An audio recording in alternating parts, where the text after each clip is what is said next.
back to a better world. This is your host, Mitchell J. Rabin, and we're very glad you're joining us again today. We are going to be interviewing today Christian Opitz, who is here in the United States from Hamburg, Germany. Christian is a very interesting man. We had the great pleasure of meeting in Golden City, India, just this past spring. And Christian was there because of work he has done in the neurosciences and his interest as well in spiritual activity and especially enlightenment. He had heard a lot about the movement there, the Oneness University, and did his own level of investigation. That's what we're going to be speaking about today. It's very interesting. He has noticed things that really need to be brought to the foreground for people who are interested in their own spiritual development and awakening to hear. Christian has been on the path of spiritual development as well as sciences from physics, quantum physics, and biochemistry for many years, decades actually, and is quite well known in Germany, Switzerland, and in different parts of Europe for the work that he has done in these areas as well as in nutrition. And he's well loved, very popular, is a wonderful speaker, and it's really a pleasure and honor to have Christian on the show with us today to talk about his latest experiences with Diksha and Oneness University. So, my dear friend, good to see you. Thank you. Pleasure to have you. So, when you look out at the array of experiences that you've had on different spiritual paths, different kinds of technologies, methodologies, techniques that you have used over the years, what is it, would you say, Christian, that distinguishes what you're doing with Diksha from these? It's two things that stand out for me. One is, I think, a very common theme that I hear reflected from so many people, that with so many well-intentioned good approaches, you get glimpses of a liberated condition. You may get states of unconditional joy, love, experiencing of the divine substance of everything, or the non-dual ground of being. However, usually these states remain states, as the word indicates, and do not become the baseline experience for human beings in their daily life. So much is being said, whole books are being written about integrating spirituality into daily life. Well, if that was natural as a result of spiritual practice, it wouldn't be a topic so hotly debated and addressed. I find that the Diksha changes the baseline state of human experience to liberation, to freedom from the sense of separateness, the fear-based self-contraction, rather than needing to invest in practices to get an occasional vacation from the baseline state of suffering or lessening the baseline suffering. Yeah. Diksha seems to completely eliminate it. The other thing that stands out for me... But before that, I just want to say, in respect to especially Taoist and Buddhist traditions, there is what you could call a recalibrating of the entire idea of enlightenment so that it's considered this notion of everyday enlightenment. Yes. There's a simplicity of it. There's an Yes. everyday routineness of it. Yes. It's not being in what we would call an elevated bliss state as such. It's just the awareness of connection to life itself in some kind of complete manner. That is true, and therefore I greatly honor the many efforts that are being made in the Buddhist tradition in particular to include psychology, for example, to transcend suffering but also heal it on its own level. However, if I look at the ratio of effort being put in to results being obtained, it seems like for many people that ratio is not so favorable. And of course, patience is a good virtue, but on the other hand, my feeling has always been it should be the natural state. It's always talked about as the natural state to be free of suffering. But if we assume that the natural state of human beings is to be free of suffering, which I completely agree with from a neuroscientific perspective, then I look at all the long-time spiritual seekers, and I don't see that that is the permanent condition for most of them. So the Diksha being neurobiological in its nature, changing actual physiological baseline functions of the brain in daily life, has something to add to the traditions and the modern efforts of depth psychology to heal the ego inside out, and then the ancient traditions transcending the whole ego identification altogether. There's lots of great, valuable approaches and methods and insights to be found, absolutely, but all this is difficult to bring to full fruition with a brain that doesn't cooperate. It's like exercising with dysfunctional muscles. Exercise programs may be very good, but if you need a surgery first because your muscles are in a whatever traumatic state or dysfunctional for whatever structural reasons, no exercise program will deliver you to fitness. So for spiritual fitness, it would be like exercising while sleeping. Right. The body so isn't exactly aligned. for real spiritual fitness, your brain has to cooperate. That's what the Diksha can add to whatever spiritual path a person is on.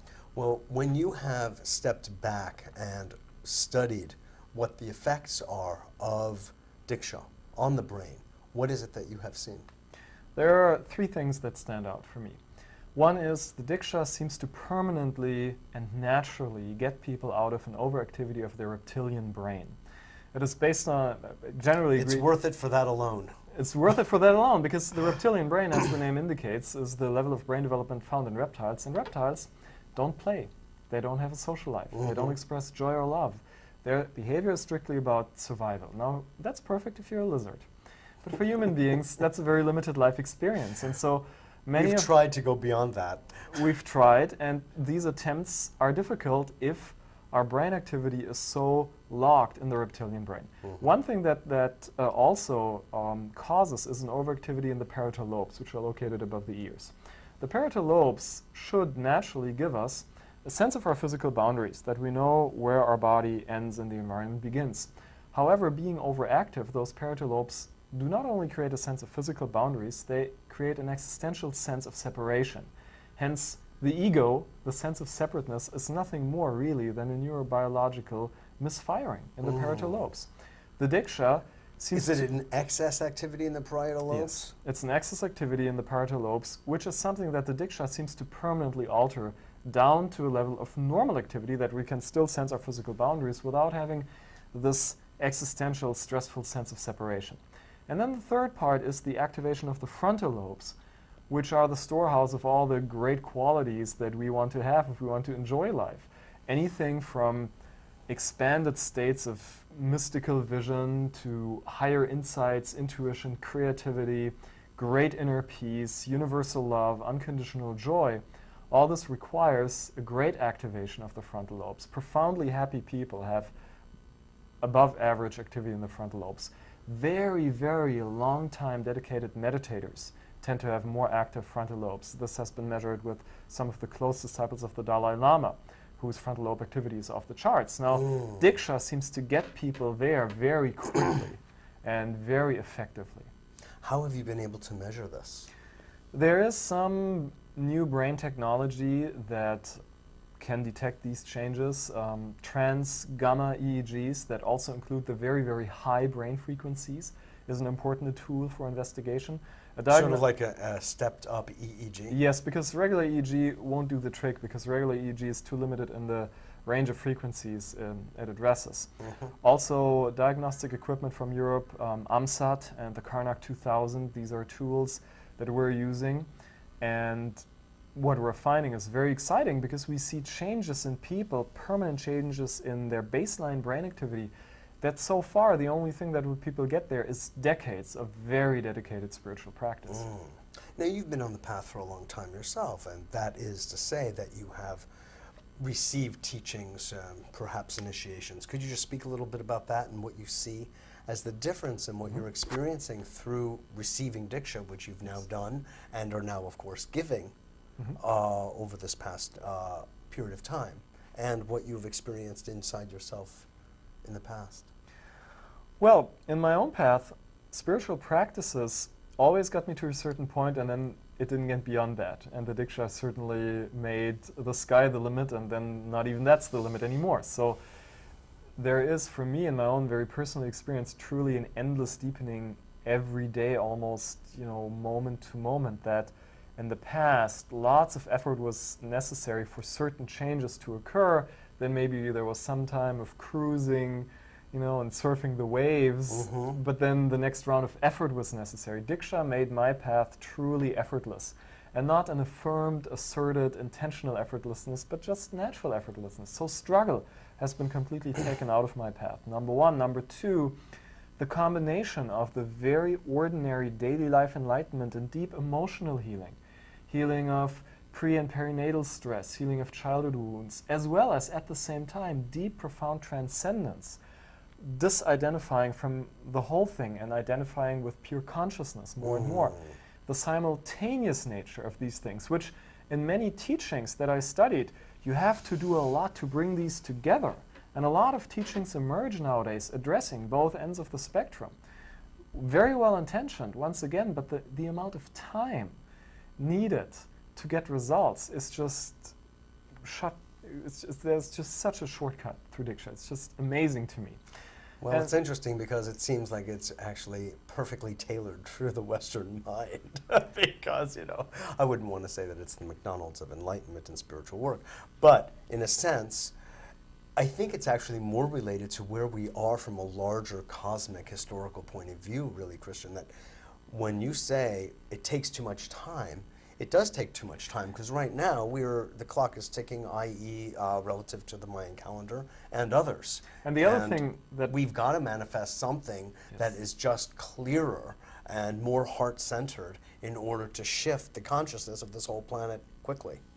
And then also an important thing is that if it takes too much practice, if it takes too much of a lifestyle that is so far outside the social norm, a problem that I see with those approaches, very common, is the addition of self-images. People try to be something that is not natural for them. You know, it's for most people who have a family, who raise children, who have jobs, it's not quite the natural thing for them to do, to get up at 4 in the morning and meditate, and to avoid many of the distractions of life, and to have that much time extra on top of already challenging lives. I feel that everybody should be in a state of unconditional love, joy, freedom, resting in pure consciousness. And what about the single mother who's working, you know, and then drives her kid to soccer practice after work? She may not have the time for several hours of meditation per day. So the beauty of the Diksha is that it's a gift, that it's giving people these states, and it also bypasses all these struggles. It bypasses the shame and guilt for not being consistent in practice. So many articles you find in spiritual magazines are dealing with these issues, you know. And the Diksha just bypasses a lot of these problems. Also bypasses the spiritual self-imagery, because you don't get an attainment badge because it's given to you. Exactly. Also, I mean, you're highlighting a very interesting point, which is that as people discover, oftentimes in the West, the East, and then take on the accoutrement, if you will, of the Indian culture, or the Chinese culture, or the Japanese culture, or the Korean, what they're actually doing is adding a layer of identity, rather than stripping it away to the true Buddha nature, or the true self, so to speak, selfless self, if you will. Then now they're getting entangled in yet even more on a personal level. And it becomes self-defeating. You know, that's its own little conversation.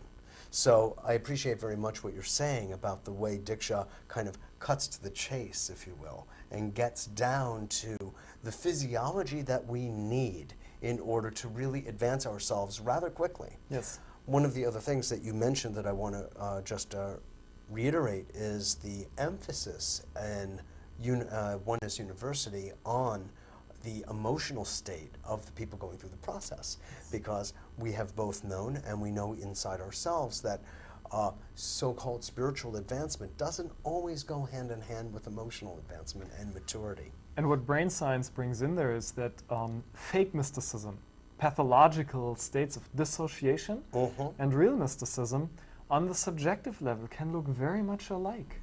And you need either brain science or very honest people in your environment to discern. You know, like the Zen masters say, if you want to know how enlightened the master is, ask his wife.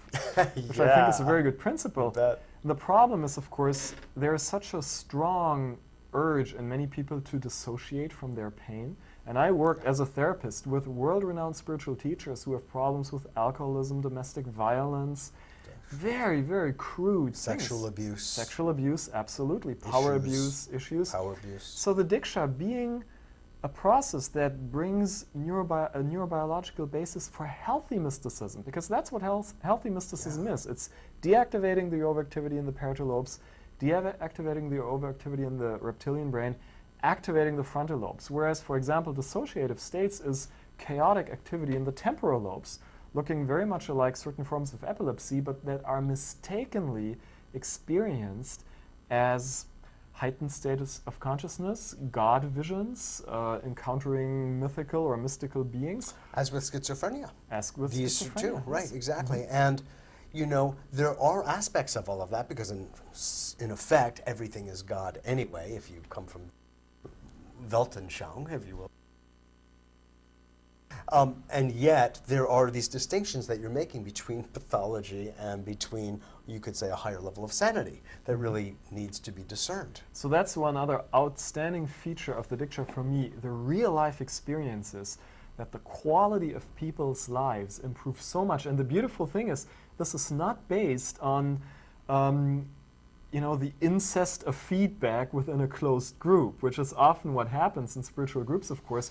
People advance well by the standards of the group, which means somebody who totally dissociates can be called advanced if the group comes up with that criteria. Since Diksha does not happen in an environment where everybody has the same belief system, the same values, the same definition of enlightenment, people who receive Diksha, they're not in a spiritual franchise system. You know, not everybody looks alike, thinks alike, believes alike, talks alike. So people are very anchored in real life, receiving real life feedback, and it's there in that test in the waters of life that the quality of their lives improve, their greater inner freedom, their greater sense of love and compassion is really tested in life, and it improves. Addictions are often eradicated at a rapid speed. Depression is often uplifted in a very short time. So the real life empirical field data that I see is very impressive. And these are often people who have been on the path for a long time, who have done deep therapy, powerful meditative approaches, shamanic traditions, whatever. And the Diksha just gives them the brain that they need to come to full fruition in all these paths that they have traveled. You know, it just occurred to me that we did not define Diksha for the audience. Oh. That doesn't seem quite fair. That's right. Would you like to present a little bit of the history of it? Yes. Well, first of all, something like Diksha has always existed. Ramana Maharshi gave enlightenment transmissions to his eyes. The Sufi masters have done that. To his mother, to his cow. To his cow, to a dog, to a peacock. The new thing is about this Diksha that now, because of changes in the Earth magnetic field, this transmission of energy, which the word Diksha refers to, transfer or transmission of energy, can now be received by ordinary people, not just some very highly advanced disciples. Yes. Because now the dipolar moment in the Earth magnetic field, which basically defines the degree of polarity between North and South Pole, is decreasing. And so the brain is more receptive of ordinary people. Diksha in this teaching here is just referring to a transfer of energy, and it's not tied or related to abiding by a certain teaching. In some traditions, Diksha is more, the word is more used to describe an allegiance to a master in a certain path, which is not at all what's happening here. That's an important distinction, because Diksha is a catalyst for anybody and everybody following whatever path they want to follow. And that's one of the beautiful things. It's really a path that's coming from a point of view of mutuality rather than hierarchy, which I like very much. Exactly, and mutual respect. Yes. And it should be said that this is not originating from what is often called in India an ashram. This is originating in what is now called a university. Yes. So, as you were saying before, people from all different walks of life, from every single corner of the world, are gathering here and going through a process which it would be too much to say it's academic. But it is a process that is available for everybody, and some of the beautiful qualities of the work that you're bringing to the table, and as head of the science department at Oneness University, is to flesh out, if you will, the physiology of the Diksha, of this spiritual work, of the spiritual activity. It is effortless. It is a transfer of energy. It also should be said that this is originating from Bhagavan, Sri Bhagavan, who is the founder of Oneness University, because he happens to have access to dimensions that are just not ordinarily available by most people most of the time. And so in his grace and kindness, and in accordance with his vision of what we are here to do as planetarians, sentient beings, we are being given that. You have been given the ability first to receive and then to give, as have I, as has another colleague of ours, Arthur Collins, and others, and that those numbers are spreading across. So we can upgrade here. So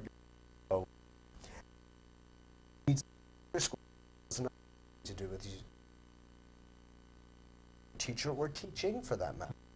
He often said to me when I spent some time with him doing interviews that when people ask me questions of a moral nature or some such thing, he said, ask yourself, ask the state, receive the Diksha, and ask your own higher self. And that's what it is. I mean, what teacher says that? That is rare, and that's one of the beautiful things about Diksha being a scientific process insofar as there is a claim being made, there's a hypothesis that this can enlighten you, this can liberate you on a very deep level, and it doesn't take 25 years to prove it. You know, you get the Dikshas, and Bhagavan's own, what he allows people to do, what he gives people a chance to do is to test him, you know? He says, truth that is not your truth is untruth, and it is his customer service idea that he has to deliver in a short time without people putting in too much effort. That's his understanding of his own role. And with so many teachings, you find that they say it's a science, you know, they say this works, and most of them are well-intentioned, but then for you to prove it, you have to dedicate your life, so much of your time, your energy, your identity, how you structure your life, to a process spanning years or decades before you can falsify or verify the claim. In this case, there is a claim, and you can falsify or verify it for you very quickly. Now, that is an amazing new level of compassion, in my opinion, because it puts people first, and the thing that is delivered, in this case the Diksha, not so much a teaching, but the Diksha is put in service of people rather than requiring people to be put in service of an organization or a method.